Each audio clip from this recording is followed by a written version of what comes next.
Q1029. While operating a small, unmanned aircraft system, sUAS, you experience a flyaway and several people suffer injuries. Which of the following injuries requires reporting to the FAA? A. An injury requiring an overnight hospital stay. B. Scrapes and cuts bandaged on site. C. Minor bruises.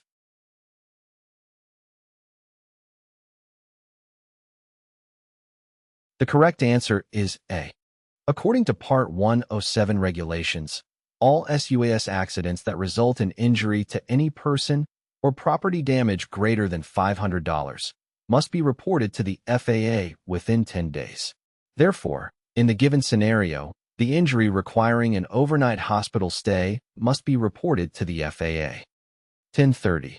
As you are flying your sUAS, valued at $1,000, over a home to photograph it for real estate sales purposes, the sUAS has a failure causing it to fall onto an awning, causing some minor damage. The fair market value of the awning is $800, but it can be repaired for $400. What type of report is required? A. An sUAS accident report to the FAA within 10 days of the operation.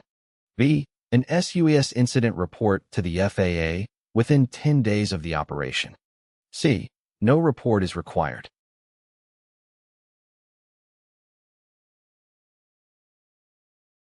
The correct answer is C. There is no need to file a report because the damage can be fixed for less than $500. Only when damage to any property, other than the sUAS, exceeds $500 in repair or replacement costs, whichever is lower, is a report necessary. When deciding whether an event qualifies as an accident or incident, the cost of the IUAS is not taken into account.